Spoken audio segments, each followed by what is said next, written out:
Welcome back to Jack Chaucer Storyteller. We got Nikki White, Polar Extremes, Chapter 14. It's called Dishes from Nikki's Point of View, January 12th, 2020. I woke up in a tiny room on a vast, barren, and frozen continent, but at least it wasn't a tent. It was heated and I didn't have to share it. I lifted the shade on my one window and was relieved not to be blinded by solar glare. An overcast sky had given us a welcome break from 24-hour sunshine, which soon enough we would miss very dearly. Snow crystals caked the bottom half of my window in a kindergarten art class sort of way. The top half looked out on a sea of white except for a cluster of satellite dishes and telescopes about a half mile away. Hate the bridge or not, it was a remarkable place to find oneself stranded. I popped my Diamox pill to combat altitude sickness. The flat surroundings made it easy to forget we were perched on a nearly 10,000-foot plateau of ice that grows a little higher each year, and washed it down with a cup of water. We were told to take it slow and easy for the first couple of days to adjust. Thomas and I had been given a tour of the station the night before. The place was huge, relatively new, and gave me the feeling of being in a dorm, factory, or spaceship, depending on what area we went through. The areas that caught my attention the most were the music room, complete with a full array of instruments for jam sessions, the workout room, the pool hall, the basketball court, and of course, the bottoms-up pub, the only one of its kind for thousands of kilometers as it billed itself. The other jarring reality was that everyone we met on the tour, outside of the occasional chef or maintenance person, was a scientist. There were astronomers, physicists, seismologists, and so on. So what the hell were we doing here? Future Martians coming through, Willem often announced, parading us around like a proud peacock to more than one eye roll.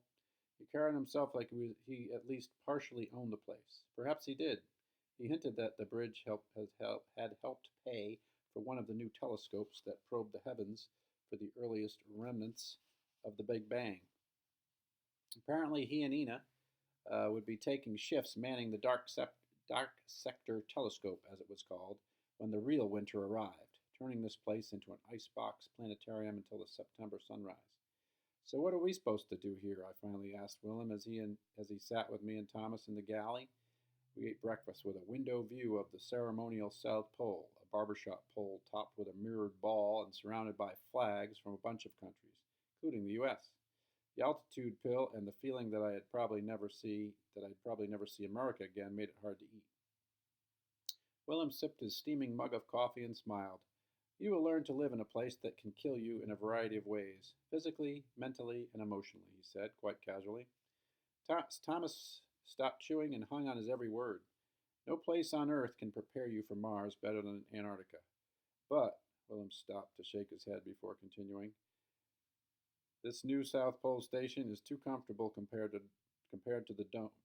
Compared to the dome, he said, referring to the partially deconstructed old station, which was half buried by decades of drifting snow and ice. So we will have to push you and test your survival skills with more time out there, he said, pointing toward the window. More outdoor time or not, what if we go crazy from being stranded here for 9 or 10 months? I mean, some of us may not be prepared for that, I said, all but nodding toward the kid who once shot me. Willem grinned, scratched the white stubble on his chin, and pondered my point for far too long.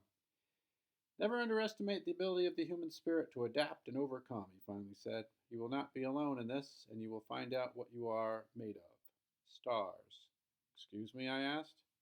You, me, Thomas, we are all made of stars. From as far away as the Big Bang that started it all, we are all here to prepare to go so much deeper in that exploration, Willem said. But we're not even scientists, I noted. Doesn't matter.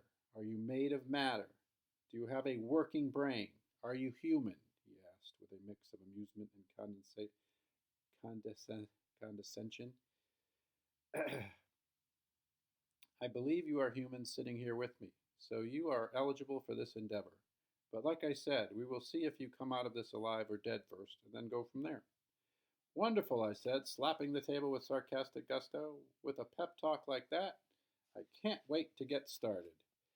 Good. Your journey begins in the kitchen with Chef Michael, Willem said, nodding toward the cafeteria line behind us. Doing what? Thomas asked. Washing dishes, the old man replied with a smirk. Isn't that the first job of every star? That's the end of chapter 14. We'll be back with 15 from Thomas's point of view next time.